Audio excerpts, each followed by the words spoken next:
Bloodtorva just released 2 days ago, and I'm here to teach you what you need to know to beat the 4 bosses and claim a set for yourself. This is a 4-part series with example kills linked in the description. If you want a reference for some of the concepts I'll be talking about, they're employed during all of those kills. So if you need tips on those other bosses too, I'd strongly recommend that you check out the other summaries as well. First off, I'm going to assume you already know the basics of the regular bosses. This isn't a guide for your first ever experience with the Desert Treasure 2, and it's not going to walk you through every single second of the fight. Therefore, I'm running through all the basics very quickly so we can get to focus on the important parts. This guide is here to teach you what is most important to focus on in each fight, how to deal with certain big mechanics, and give you some tips that should drastically reduce your number of wipes. I want to trim the fat, so here's a table of contents and let's get to it. So I've seen Duke setups vary slightly, all of them really work. Some people bank a restore for a Metaphite remedy, and some people take more combo food. If you want, you can also bank a super combat. Brews aren't usually the limiting factor, but you can take more or less depending on your preference. Generally, you want to keep most of your combo food for later in the kill, but if you do happen to take more, you'll have more leeway with when you get to use them. The Sandfew is for when you get hit with acid, and the Arclight is used for the last 25% of Duke. It's not really necessary, but it can help once he becomes 4-tick. Torva Helm is a good substitute if you're confident that you won't get hit by vents, and Scythe, B-Ring, Claws are all good weapon substitutes. I imagine that any of these 3 swaps are going to be pretty negligible, but if you're using a Suffering, make sure your recoil's on. So what's different in Awakened Duke? For prep, you get 3 potions instead of 2, and obviously most of his attacks are going to be stronger now, with the most dangerous being his mage attack, maxing out around the 70s off prayer, consistent 30s on prayer. Vent attacks target 1 at the start and then change to 4 at around 75% HP. Keep your eyes glued on this because it can be really annoying if you think there's only 1 vent and there's actually 4.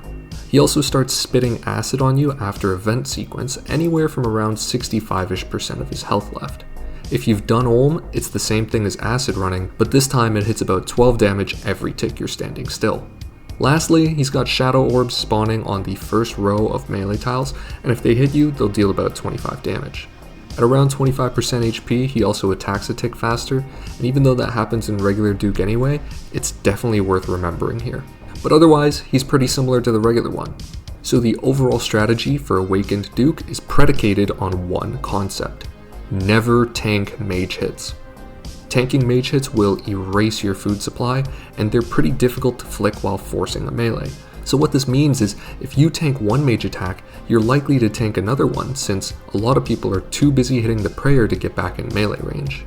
The mage attack calculates damage on impact, so if it's coming, you only need to pray mage right before it hits. And that's a good thing, but it can be pretty hard to flick if you have to dodge a melee at the same time. Do your best to get the prayer on, because if you take it off prayer, that thing hits 70s. Even if you do have prayer on, the mage attack can still hit consistent 30s through prayer, so your main goal for the entire fight is to not give it the chance to do its mage attack. Most likely a couple are going to slide through, but the more you take, the more likely that you get stacked out, and the more likely that you run out of food. If a mage attack does slide through and you don't have acid on you, one of the best things you can do to mitigate damage is to stand on a melee corner. That way you can freely pray mage and still force a melee so you don't get a chain of mage attacks, and you'll probably only take 30 to 40 damage instead of potentially panicking, missing a flick, and then taking a 70. But the main thing to note is that you should always try to force a melee if possible. And obviously after you force it, try not to get hit by it. So to start the kill, drop some food so you can make your potions. Make sure you pick them back up before you use the last one. Double spec at the beginning, this should put you on a good tick to dodge the melee. Then save spec for sub 30% HP, and then dump specs again. Keep your eyes glued on the HP, because it'll attack one vent for the first 25 or so % of his HP, and then he's going to start attacking 4. You absolutely don't want to lock off the front row with poison vents, or else you're going to tank hella mage attacks. So keep this in mind and be ready to react once there's 4 vents. Even if you're caught off guard, you still have some time to react before he puts poison on the entire front row. Once you know he'll spawn 4 vents, try to go to the second row immediately, and when he shoots his 4th vent, go back into melee range. Ideally, you want 2 vents free for acid walking later in the run. Here's the line you have to reach where he'll begin targeting the second row of vents. This lets you get back into melee distance as soon as possible, and it saves run energy, which can sometimes be a problem if you have a very long kill or you spent too much time running around like a chicken. But generally speaking, you won't have to worry about run energy unless you're wasting it all over the place. Acid is your first new mechanic, and it's an important one. It tends to make a lot of people panic, especially if it's caught off guard, but there are 3 key things to keep in mind when dealing with it. The first is that he will most likely give you acid right after shooting vents. So even though it doesn't happen all the time, you should be ready for it all the time.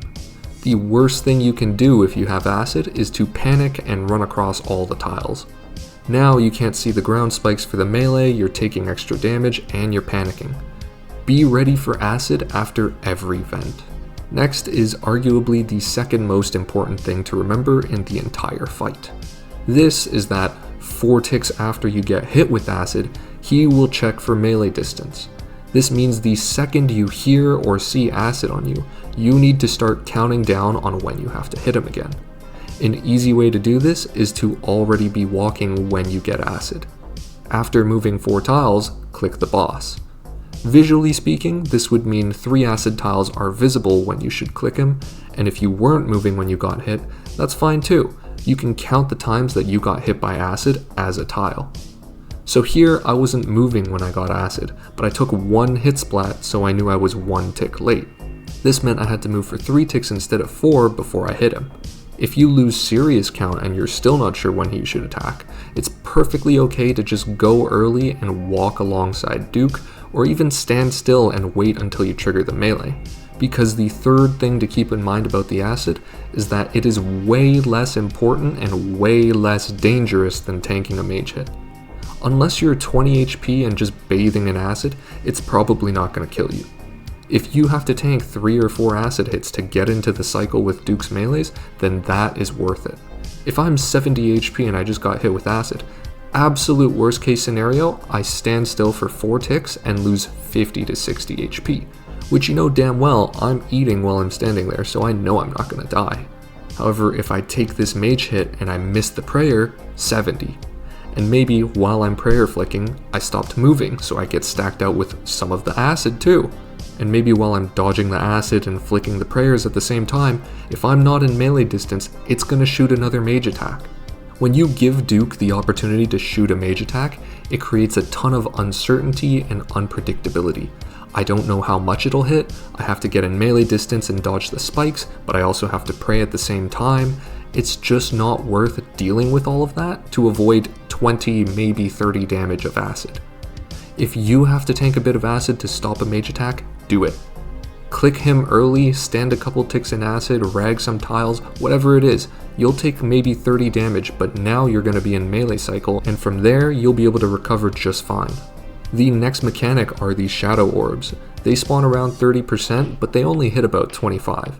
You can run through them similar to Akka's Orbs, but now that you're close to Enrage phase, you should be camping high HP.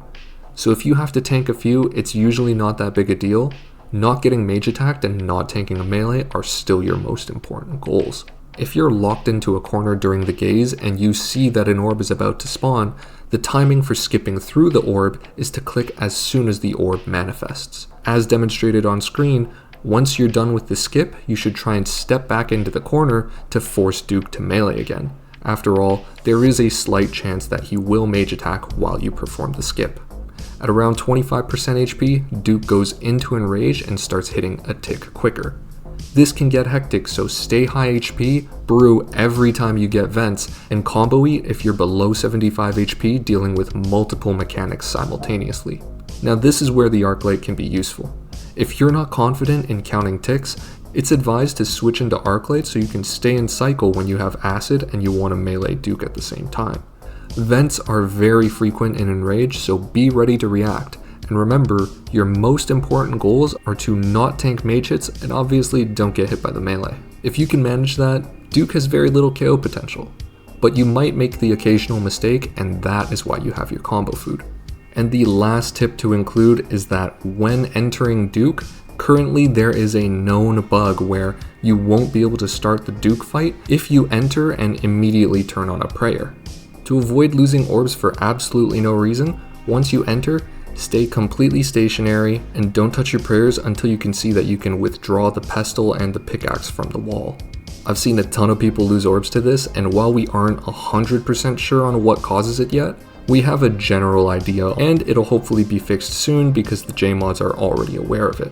With that out the way, if I can break down the top 3 most important things to remember in your duel with the Duke, it's do your absolute best to not let him mage attack, remember to be in melee distance 4 ticks after acid, and keep your eyes glued on his HP so you always know when he moves from attacking 1 vent to 4 vents, and from when he goes from 5 tick cycle to 4 tick enrage. If you can keep up the basic mechanics while remembering those 3 things, I'm confident you're going to be able to slay the Duke pretty damn quickly. In total, it took me 6 attempts to get the kill and an extra 2 orbs which I lost to the start glitch. I know this guide doesn't have every piece of technical info, and some of it's bound to get outdated, but I think these are the main aspects to keep in mind, as learning those 3 main takeaways was what pushed me over the edge to get the KC. I hope you guys have just as easy, if not an easier time with him, and if you want to see my guides on the other Awakened bosses, I'll have them linked in the description below. Good luck on the Blood Torva journey, brothers.